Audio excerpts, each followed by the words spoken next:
Solar farms are becoming a significant part of the energy landscape all across the U.S., especially as more states transition toward more sustainable energy solutions. However, these transitions do not happen without some pushback from residents. The solar debate is our big story today.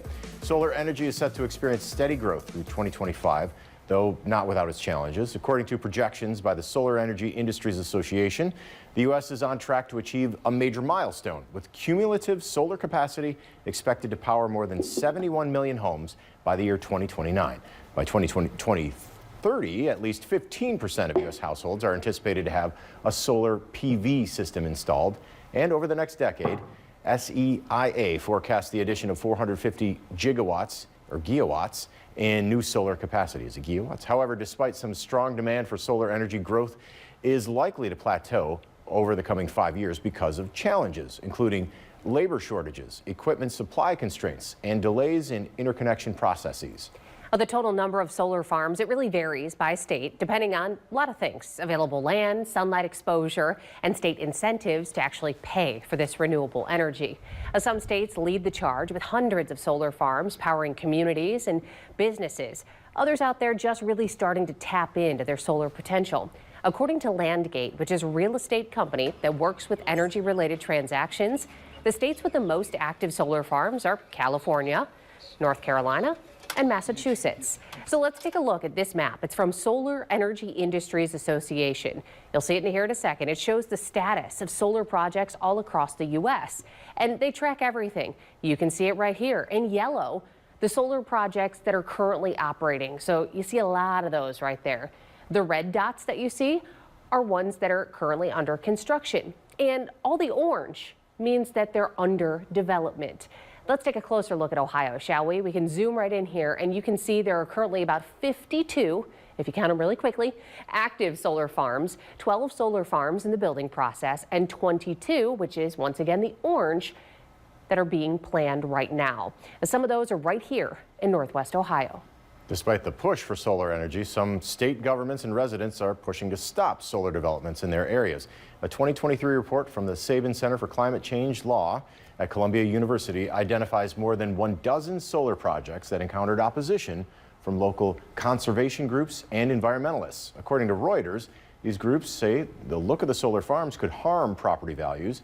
There are fears about health and safety, and they're concerned about the loss of land, farm culture, and wildlife habitats in these areas. Many projects that opposition were ultimately delayed, canceled, or significantly reduced in size as a result. Now, the fight over a proposed solar facility in Hancock County is now in the Ohio Supreme Court. Yeah, the man leading the fight is a small-town firefighter hoping to prevent that facility from coming to his community. 13 Action News reporter Josh Group joins us live with that man's concerns.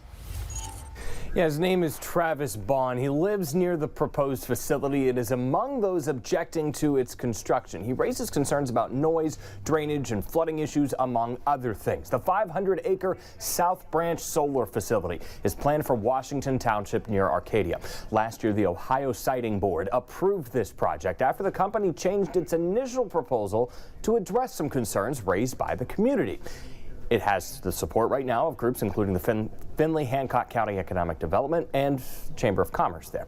The Siting Board argues the court should not change or second-guess the agency's decisions, arguing there's a robust approval process already in place.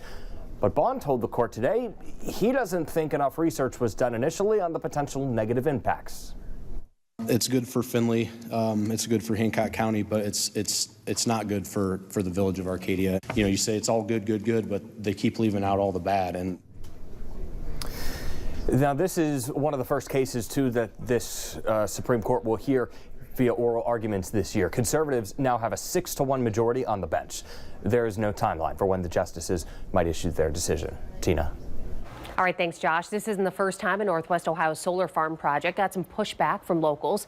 In May of last year, the 13 Action News I-Team introduced you to a proposed solar park in Wyandotte County. Residents there found out that EDP Renewables, which is a large company out of Texas, was looking to lease the land near their homes to build a solar field. After the information got out, residents started expressing concerns about what the field could do to their property values and their homes.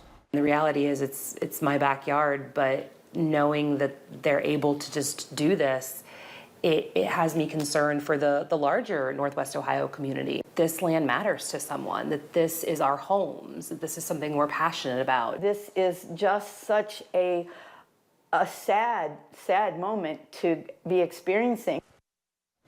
In May, the 13 Action News I-Team found that without zoning laws in Pitt Township, there's nothing the residents or the township trustees could do to stop the project. According to SEIA, the Wyandotte Solar Farm is currently operating. As of October 2023, Michigan has 65 solar farms already operating across the state. Landgate says Michigan has a significant amount of operating solar farms compared to other states, and has one of the largest development of solar farms with 13 under construction and 100 farms planned. If all planned and under construction farms go into operating status, Michigan will expand its capacity by more than 1,000 megawatts. That's a 47% increase in capacity for the entire state. Meanwhile, in northern Michigan, a proposed plan to cover forest land with solar panels has sparked debate over what's the best way to provide renewable energy. Zachariah Wheaton has the story. A report showing the State Department of Natural Resources' proposed plan to build a solar farm on hundreds of acres in northern Michigan has lawmakers sounding the alarm. I've actually talked with neighbors, people whose property abuts this, and they're very concerned now. What's going to happen to their property value if all those trees that they're enjoying now are bulldozed? Now, there will be a public comment period, but a new state law passed in 2023 gives the state the final say over local governments on whether or not to approve renewable energy projects like wind and solar farms. I think we need to do something to reduce greenhouse gas emissions, especially as we see demand for electricity grow due to AI and data centers and electrification of things like vehicles. An associate professor at Michigan State University's Department of Community Sustainability says the state does need to do something about lowering emissions, but also pointed to a national survey that showed over 75% of people don't want solar panels put on forest land. People prefer more involvement in planning processes around solar, and I think you're seeing that with this pretty overwhelming public response to this DNR announcement. State Representative Ken Borton lives near the proposed solar farm. He says while looking into the proposal, he found a second plot of land that he says the DNR has already leased for a 1,000-acre solar farm about an hour south in Roscommon County. Where I draw the line is when somebody comes in to property that's owned by the taxpayers and decides they're going to just demolish the natural beauty of it. Representative Borton and other lawmakers are sending a letter to the director of the DNR asking for them to put a pause on both projects. We're going to take a look at their authority, their ability to do it. Like you said in this letter, we're going to say halt. Do not do any more until we come to the table and we can sit down and figure out what's going on. It was Zachariah Wheaton reporting in Lansing. Despite the push to stop some solar farms, there are pros to having them built. According to the Institute of Energy and Environment at the Pennsylvania State University, solar farms are part of a critical effort to increase our renewable energy portfolio and reduce our carbon footprint.